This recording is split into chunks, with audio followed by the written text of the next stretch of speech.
Good morning students, welcome back. Today we are again going to continue with third part or the third session of Blue Java. Basic elements of a Java program. The basic format of Java program is as follows. Class declaration. It is the first line of the program. It uses a keyword class followed by a name called the class name. Main function. The main function encloses the programming statements with an opening and closing curly braces.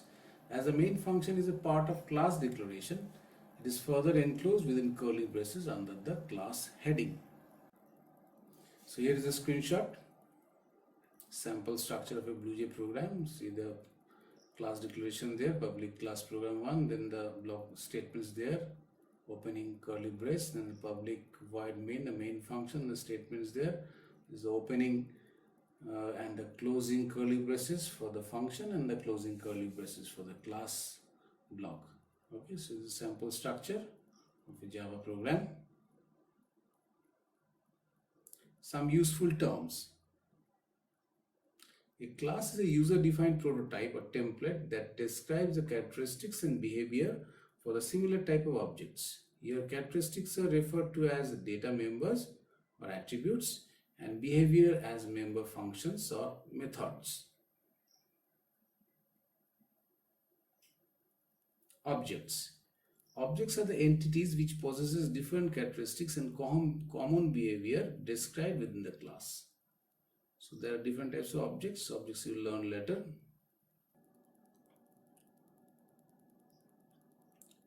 Output statements in Java programs. The output statements in Java programs are used to display the result of the program on the screen. So they are written in two ways. First one is system.out.print statement. This statement is used to display the value enclosed within its braces. It leaves the cursor in the same line on the screen. Example. So let's see here, int p equal to 25 and q equal to 20. So here you see in the same line both the variables are initialized since they are of the same type. So this multiple initialization is possible in Java. Then system.out.print, first number is this, the message with an inverted comma, the text will be displayed, then plus the variable name. This is the format. Then system.out.print, second number is message, then plus q. Then system.out.print, the sum of the two numbers is plus p plus q. So the output, as we can see, all the three statements, all the three output statements are displayed in a single line, since print statement is used to print whatever we write within the braces and keeps the cursor in the same line. It doesn't encloses or inserts a line break. System.out.println. This statement is used to display the output of the program on the screen in different lines.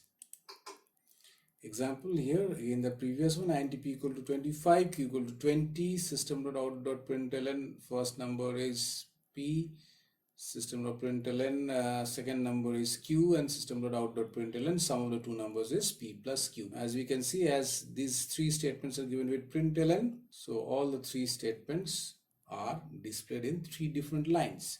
Okay. Input statements in Java programs. Input statements are used to provide data to computer from the user. In Java, the following methods are used to input data. There are many types. You will only stick to one with the help of the scanner class. Others will just go through since they are not in our syllabus. First method is using the function argument. This method is used to accept the values from the user at the time of execution of the program. For example, here see the function argument statement, public static void main function. Within the main braces or the parenthesis, two variables, integer type int a and int b, are declared. The above function will accept two integer numbers from the user. The output of the program is obtained on the screen after execution. Second is using stream class to input a value using the input stream reader class. So these are the following steps. Since the input stream reader class is available in the java.io package, we have to import this package by the statement import java.io.star. Start means all the classes. That's why the star is given. And second step is, after that, create objects of the input stream reader and the buffered classes as shown below. Input stream reader read, this is the object. okay, equal to new input stream reader system.in. So this is the format. So read is the object, then buffer reader in equal to new buffer reader read. So whatever you store in the object read, that will be actually stored in the buffer reader in. In is that object where actually your data are stored from the buffer reader. Now to accept numeric data values, to accept an integer int n, system.out.println, enter a number. This is the message we're giving, and n equal to this n is the integer dot parse int in dot read line. This format you have to do. To accept decimal, say float n, system.out.println, enter a decimal number, n equal to float dot parse float in dot read line. So read line is the function or the method which is stored in java.io.star class. In that class we are using it. Okay. Next, to accept decimal fraction up to 64 bits, the double type of data, so double n, system.out.println, enter a decimal number, n equal to double dot parse double in dot read line. Is that object? And to accept a character, ch, system.out.println, enter a character, ch equal to in dot read, is being converted into char by this char method. It's converted from the buffer class, it is converted to the character type using the char within double braces.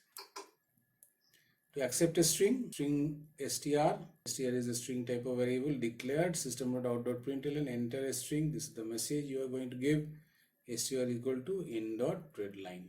Okay, single character in dot read, more than one character or a string, group of characters in dot read line. Now using scanner class, this actually you'll be using, this is the easiest one. To input a value by using scanner class, use the following steps. The scanner class is a member of java.util package. We have to import java.util package by the statement import java.util.star. So whenever you use the scanner class for input, the first line of the program, you must use this import statement, import that java.util.star. Second step, to create object of the scanner class in the main function shown below. So scanner sc, so here is the name of the object is sc, equal to new scanner system.in. This is the format. Now accept numeric data values. The steps are to accept an integer int n equal to sc.next int for accepting the number from the scanner class and storing it in integer type of variable known as n. It can be any name, to your choice. To accept a decimal number, float f equal to sc.next float. To accept decimal fraction up to 64 bits, double type double d equal to sc.next double.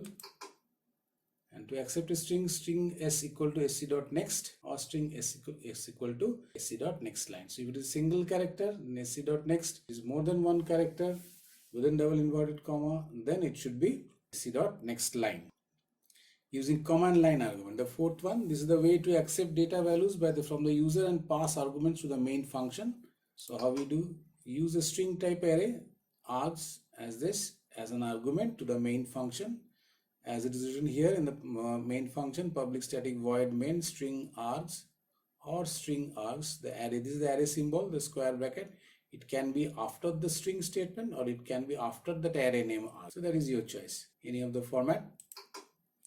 Second one is the value of different data types can be input as per the following.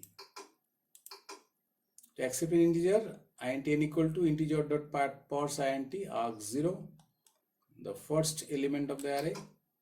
To accept a decimal number, float f equal to float.parse.float arg0. To accept a decimal fraction of 64, double type double d equal to double.parse double arg0. And to accept a string s equal to arg0. Okay. So students, that's all for today. Hope you have understood. Practice in your computer device. Till the next class, until the next video, it's goodbye and happy learning.